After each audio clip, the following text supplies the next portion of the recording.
Hi, I'm Kat and I play red. We've been doing some clearing of our game shelves of late. So we've been pulling out some real little gems. So we're going to have a look at one of them. Now this is older but not older, and you'll see what I mean. It is Palaces of Carrara. Now, this is an older game from Kiesling and Kramer. This is the Game Brewer revamp. I haven't played the original. I was going to have a look. 2022. I haven't played the original, so I'm not even going to try and make any comparisons. So let's have a look at how this plays. You are the head of a noble family who has received orders from the royal palace to beautify 6 cities in the region. Utilising valuable blocks of marble from the famed quarries in Carrara, you will construct buildings, add decorations and place statues to fill the cities with marble wonders. From time to time, the royal family will score your process and reward you. Make sure you keep pace with all the other noble families to be the one to earn the most victory points. Now, there are 2 versions of gameplay within this box, the regular version and an advanced version. We're going to take a look at the regular version and leave you to investigate the advanced one on your own. Each player takes a player board. Make sure it's on the A side. There's a little A at the bottom there. Take a screen. Sadly, there's no red, so I'm playing weird grey colour. Put your starting blocks and 20 coins behind your screen. Now, I'm actually going to put my screen like that so you can see what's going on there, but obviously that would normally be hidden information. Your starting blocks will depend on player order. I've got 2 purple here, which is for starting player. Pop your 2 scoring discs on the track, one on the 0, the main track, and one on the 0 here. Place 1 block of each colour on the starting segment of the wheel. There are 6 colours, it shows you them here. And the rest are going to go into the cloth bag. We've shuffled up the building tiles, making sure we've taken out the right ones for our player count, and we have 9 at random on the main board display here. We've then got our 6 monuments here, which are 8s here, and our 8 improvement tiles, which we'll come back to in a bit. In your turn, you're going to take 1 of 4 possible actions, and then play will pass to the next person. You may buy building blocks, construct a building or a monument, score, which is from this board here. Alternatively, if there's nothing you can or you want to do, you can pass and just take 2 coins. So the first action we're going to look at is buying blocks. The wheel determines which blocks are available to purchase. Before you purchase blocks, you can choose to rotate the wheel by 1 segment, which I'm going to do.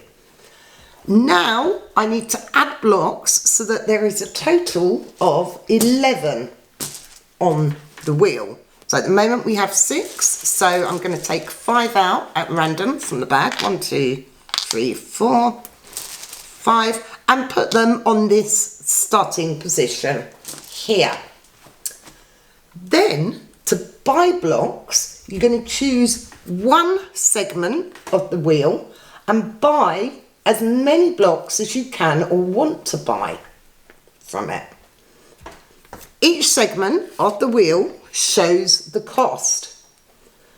If it's not shown, it's 3. So you can see the difference between these two segments here is the purple. Purples here would cost you 1. Here, the purple blocks are 3. So if I wanted to buy some blocks, let's have a look. Let's say I want to buy, I just want to buy blue for now. So that blue will cost me 1 coin and I get the purple for free. So I pay my 1 coin to the bank and take these 2 blocks and pop them behind my screen there. The next action we'll look at is constructing a building or monument. The important thing to note in the base game, the only important things to note are the colour of the tile. We have orange, which are urban buildings, and green are rural buildings. The building type, so we have a villa, a porta, cathedral, etc. And the cost shown in blocks. So this villa here is a rural building and it would cost me 4 blocks, which I think is going to be what I'm going to buy actually. So choose one of the buildings on the game board. You can construct any building in any town as long as you have enough of the right blocks. On your player board, each city shows which blocks can be used to build there. There you go, at the bottom there. You can pay any combination of blocks in the colours shown to place the building in that space. At this point, you can also trade blocks. You can pay 2 blocks as a substitute for the next more valuable colour. So I could trade 2 purple for 1 blue, but then I'd have to actually pay that block. I couldn't then trade for 1 blue and then use 2 blue for a green. It must be just a simple 1 up to get what you need. Once you've placed the building, you're going to refill the display. So let's have a look at what I've got. I've got 3 purple and 1 blue. So I'm going to build this villa, which costs me 4, and I'm going to place it here. So I'm going to pay 4 blocks, and I can do that in any combination. So I'm going to pay my 3 purple and 1 blue, and these go back into the bag. Then we refill the building display on the main board. Building also includes these monuments. Now you can either pay 8, the cost shown, or you can upgrade an existing building. So I have a 4 villa on my board here. I could pay an extra 4 blocks and place that over the top there. But I don't have enough blocks. I've got nothing like that yet. So that goes back there. When you build a monument, you also get to choose one of the 8 improvement tiles for free. Choose any of the available ones and place it in the matching space. So I could take this yellow one and I'd place it on Pisa, and that would increase my scoring there. So all of these, there's the 6 for the towns, and then there's also these 2 little ones which are for scoring your urban and rural buildings. And scoring is the next action we're going to take a look at. Scoring will give you VPs and or coins. you'll get 6 scoring opportunities in the game. So that's what your 6 columns here are for. However, there are a total of 14 locations you can score. We have the 6 on the main board here. Now these are available to everyone, though they can only be scored once by one player. We've then also got 8 on the player board here. Now obviously I can only score these and you can only score them once, but 14 total opportunities even though you can only score 6 times. When scoring, the first thing to do is to take the royal visit marker, which shows it's a scoring round. Choose which of the scoring markers you want to use and receive the bonus shown. Now these are coins or VPs. I'm going to take coins, so I'm going to take this marker off and gain the 5 coins shown. So let's give myself 5 coins. Choose an available location to score. Now, it's not particularly great scoring at the moment, but do you know what? I'm going to steal some tiles. You didn't see this. Okay, no one saw me cheating. So I'm going to put those there. And I am going to choose to score my villas. So you can see each of these 6 scoring locations correspond to a particular type of building. So to score my villa, I would get 4 times 1 coin. So that would get me, obviously, 4 coins. At least I got the math right there. I'd then get 2 times 2 coins for here. So that would be another 4. And I would get 5 times 2 points for here. So that would get me 10 points. So obviously, if I'd taken that, it would be 5 times 3. So that is how these tiles will increase your scoring.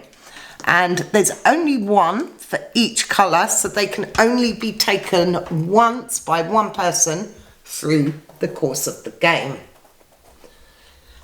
Now, whenever a player is holding the royal visit marker, which has got a very satisfying feel, other players have the opportunity to score in their following turn. So if I just scored, Rob would have the opportunity to score this marker. He'd take it from there, gain the 5 coins, and take whatever bonus that would give him. If, however, he chose not to score, you can defer it for later.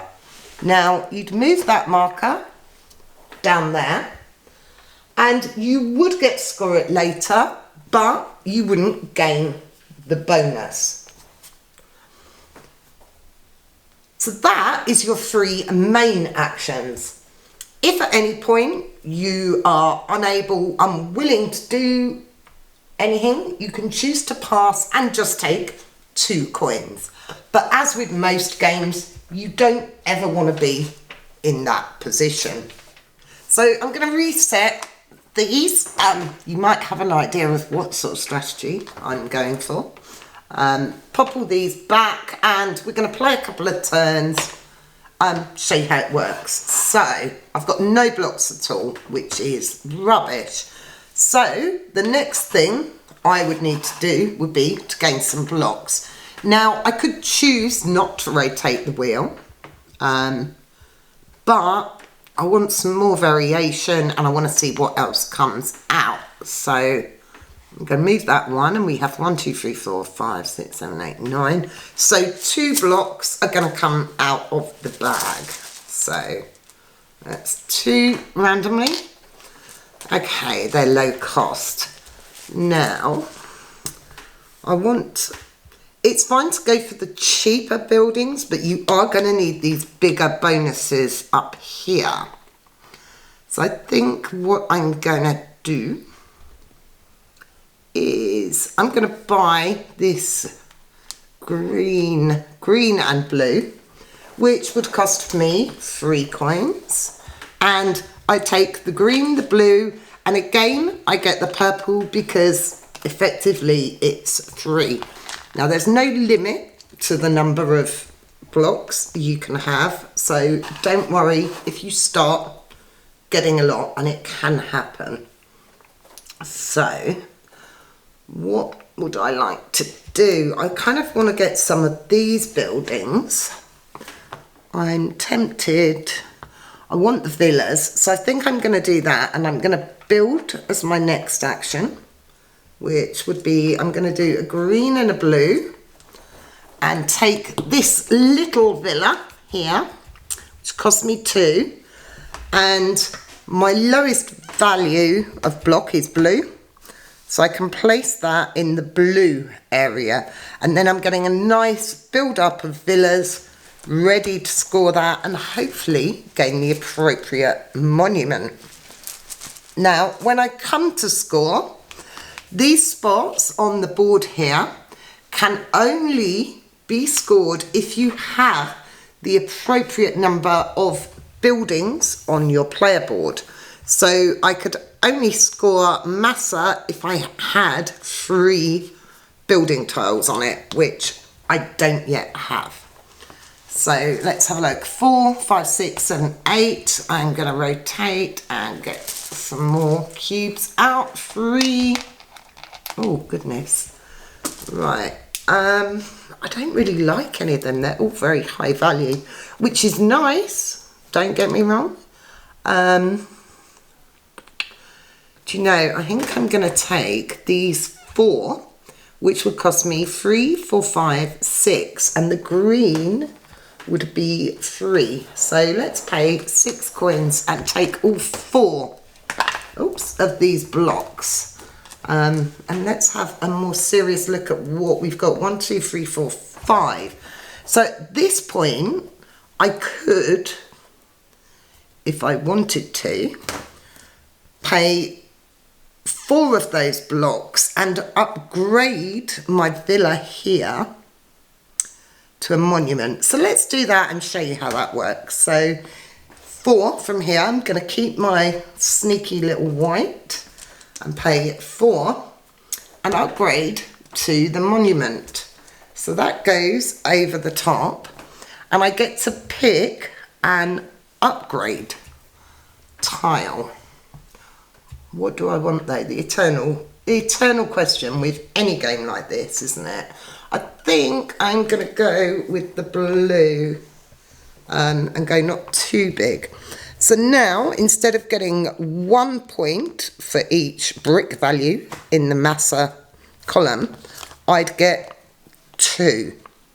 So that's quite nice. At the moment, that's worth 4 points to me. The other advantage to going with 1 building type, there were quite a few villas on the board, which is why I thought I'd go with them, is if I were to score my rural buildings, I'd get 1 point for each block. So at the moment, that would be 10 points.